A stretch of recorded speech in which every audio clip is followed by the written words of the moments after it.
문제를 해결하기 위해서 새로운 관점 또는 새로운 방식이 필요한데 그것이 주민자치나 공동체가 그 중에 한 가지가 될 거다라고 하는 것이 제가 드리고자 하는 이야기입니다. 주민자치와 공동체를 이야기하기 전에 이 하향식 방식의 보완으로 이 하향식 방식을 해결하기 위해서 그동안 시도됐던 것이 분권과 지방자치라고 하는 것입니다. 분권이라고 하는 것은 이제 권한을 나눠주는 것이죠. 중앙이 갖고 있는 권한을 아래로 나눠주는 이제 수직적 분권이라고 하는 것과 대통령이 갖고 있는 권한들을 의회나 국회나 또는 사법부나 기타 다른 기관과 나누는 수평적 분권이 있습니다. 사실 우리 이 대한민국의 역사를 보면은 이렇게 권한을 나눠온 과정이 있습니다. 대통령 중심의 권한들을 균형 있게 하려고 이렇게 권한을 수평적으로 나눠줬고요. 정부 구성 요소들 간에 나눠졌고요. 또 아래로 중앙정부의 권한을 광역의 권한을 기초에 내려주는 이러한 수직적 분권이라고 하는 것을 진행을 했습니다. 그 과정에서 권한을 받게 되는 지방에서 스스로 문제를 해결하려고 한 것이 지방자치라고 할 수 있겠습니다. 이 그림에서 보시는 것처럼 대통령을 중심으로 한 전체 국가가 있다면 그 안에 시장 또는 도지사를 중심으로 한 광역정부가 있고요. 그 안에 광역 안에 기초라고 하는 것이 있습니다. 시군구, 구청장 또는 시장, 군수 이렇게 하는 3단계로 우리나라 정부가 구성이 돼 있어서 대통령의 권한을 이제 아래에 있는 광역자치단체에 또 광역의 권한을 기초자치단체에 내려주는 이러한 그 과정이 그동안 있어 왔습니다. 그 과정을 이제 분권이라고 하는 거고요. 그렇게 받은 권한을 스스로 결정해서 지역이 광역 단위는 광역 단위대로 또 기초 단위는 기초 단위대로 스스로 그거를 사용해서 문제를 해결하려고 한 것이 자치라고 할 수 있겠습니다. 중앙정부가 가지고 있는 많은 권한, 기능 또는 인력, 재원들을 지방정부에 이렇게 나눠주는 것이 분권이 되겠죠. 분권이라고 하는 것은 말씀드린 것처럼 위에서 아래로 권한이 내려오는 게 되겠습니다. 그것이 어디까지 내려왔냐면 시군 구 단위까지 내려와 있는 것이 우리나라 현재 상황입니다. 그래서 아래서부터 위로 올라가는 것도 이 틀 안에서는 여전히 존재합니다. 예를 들면 도시계획 같은 걸 세울 때 기초 단위에서 계획을 세운 걸 가지고 광역 단위가 모으고 그거를 중앙정부가 그걸 반영해서 계획을 세우는 이런 방식으로 아래에서 위로 올라가는 과정도 없지 않아 있긴 있습니다. 그렇지만 올라가는 출발점이 어디냐면은 시군구라고 하는 거죠. 이러한 문제, 이렇게 이제 분권과 자치라고 하는 것이 어떤 다른 방식, 중앙정부 중심의 하향식의 방식에 대한 새로운 방식이라고 하면 사실 이 방식, 분권과 자치는 그렇게 오래되지를 않았습니다.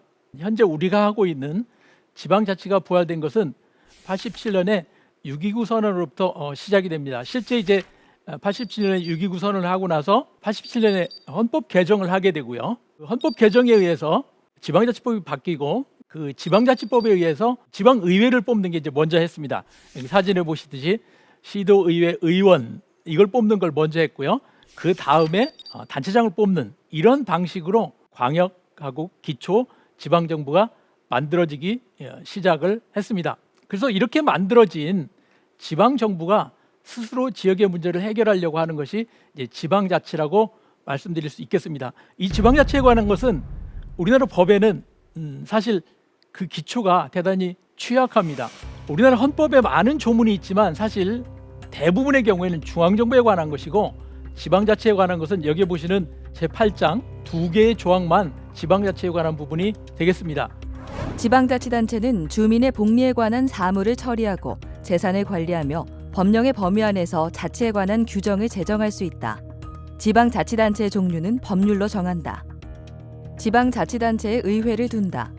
지방의회의 조직, 권한, 의원 선거와 지방자치단체의 장의 선임 방법, 기타 지방자치단체의 조직과 운영에 관한 사항은 법률로 정한다.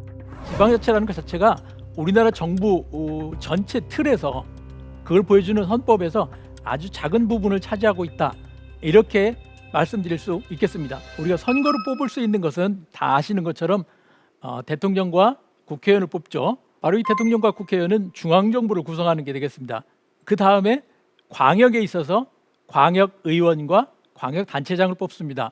도의원을 뽑고 도지사를 뽑고 시의회를 뽑고 시장을 뽑는 거죠. 어쨌든 기초자치단체까지만 이렇게 6명만 우리가 투표를 하지, 그 아래에는 우리가 직접 생활에서 경험하고 있는 이 삶에 가장 직접적으로 영향을 주는 생활권이라고 할 수 있는 읍이나 면이나 동 단위에서는 사실 아무것도 우리가 직접 결정할 수 있는 것이 없는 겁니다. 현재 상황이.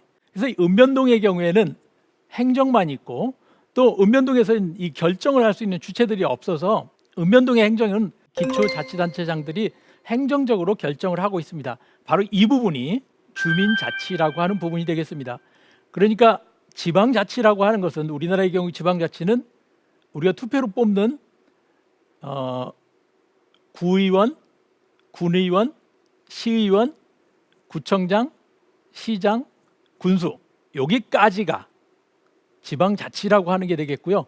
그 아래에서 우리가 기초자치단체보다 더 작은 범위에서 실제 행정 단위가 되고 있는 읍면동 단위에서 하게 되는 자치를 주민자치라고 하는 게 되겠습니다. 그래서 이 주민자치가 무엇인가라고 하는 거에 대해서 이해를 하시는 게 중요한 부분이 되겠습니다. 지방자치라는 거하고 주민자치가 어떻게 다른가라고 하는 거죠. 바로 이 주민자치라고 하는 것이 이제 제가 이야기하려고 하는, 여러분에게 말씀드리려고 하는 중요한 주제가 되는데요. 이 주민자치가 왜 중요한가라고 하는 것을 이해하시려면은 실제 우리가 삶을 어떻게 살고 있는가에 대해서 생각해 보시면 좋겠습니다. 우리가 하루 24시간 그리고 1년 365일 사는 시간을 실제 조사를 해보면 적게는 70%, 80%에서 많게는 95% 이상 작은 지역에서 생활을 하고 있다고 합니다. 그 작은 범위는 사실은 우리가 이야기하는 읍면동 단위보다 더 작을 수도 있을 것 같습니다. 우리가 잠자는 곳은 대부분 내가 살고 있는 곳에서 거의 대부분 생활을 하니까요. 그 시간을 생각해 보시면 되겠습니다. 우리 생활의 많은 부분은 사실은 내가 살고 있는 구도 상관이 없고, 내가 살고 있는 도도 속해 있는 도도 상관없고, 사실은 아주 작은 동네 단위에서 가장 많은 시간을 보내고 있죠. 바로 이 지역이라고 하는 건데요. 동네. 이 부분에서 내 삶에 가장 많은 영향을 미치고 내 삶에 중요한 영향을 줄 수 있는 이 작은 범위에 대해서는 우리나라가 정치적으로 또는 행정적으로 제도적으로 아무것도 없다라고 하는 겁니다. 현재 우리가 영향을 미칠 수 있는 바로 이 지역을, 내가 살고 있는, 내가 생활하고 있는 이 지역을 기반한 것이 바로 주민자치죠. 내가 살고 있는 곳. 이게 단순히 그냥 주민등록이 되어 있는 곳 이렇게 이해하셔도 되겠습니다만, 많은 분들이 주민등록과는 조금 다르게, 주민등록되어 있는 곳과 실제 생활하고 있는 곳은 다르기 때문에 구별은 필요한 것 같습니다. 그래서 오히려 지역 기반, 생활하고 있는 지역 기반으로 이해하시면 좋겠고요. 그곳에 살고 있는 사람들이 스스로 결정하도록 하는 것이다, 스스로 문제를 해결하도록 하는 것이다 라고 하는 것을 주민자치로 이해하시면 되겠습니다. 그러니까 가장 쉽게 표현하면 여러분이 지금 살고 계신, 생활하고 계신 동 단위, 면 단위 또는 읍 단위, 읍면동 단위에서 그 범위 안에서, 그 범위 안에 사는 주민들이 함께 문제를 해결하기 위해서 노력하고 협력하는 것, 이것을 이제 주민자치라고 할 수 있겠고요. 그렇게 하기 위한 제도가 무엇이 필요할까? 그렇게 하기 위해서 어떤 것들이 준비되어야 될까?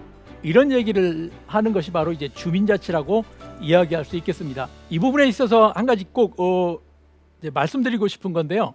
주민자치가 왜 필요한가라고 하는 것을 설명할 때 여러 가지 방식으로 할 수 있습니다. 그 중에 한 가지 제가 자주 인용하는 부분이 이 부분인데요. 우리나라의 경우에는 앞에 말씀드린 것처럼 우리가 직접 투표로 우리의 대표를 뽑을 수 있는 것은 시, 군, 구 요 단위입니다. 기초자치단체까지. 그래서 자치구는 우리나라에 69개가 있고 평균 인구가 32만 명 정도 됩니다. 시의 경우에는 30만 명, 도농복합 형태의 시의 경우에는 24만 명, 군 단위가 5만 명이 조금 넘습니다. 5만 5천 명. 숫자가 이제 조금 달라집니다. 이게 매년 달라지니까 2017년 통계인데요. 지금은 꽤 달라졌을 것 같기도 합니다. 그럼에도 불구하고 여전히 우리가 투표를 통해서 우리의 대표를 뽑는 숫자는 군 단위만 하더라도 5만 5천 명, 5만 명이 넘는 단위 안에서 우리의 대표를 뽑고 있죠. 이에 비하면 여기 보시면 프랑스의 경우에는 380명, 평균으로 그냥 계산해 보면 380명 단위에서 대표를 직접 뽑도록 법과 제도가 만들어져 있습니다. 독일의 경우에는 6,850명이고요.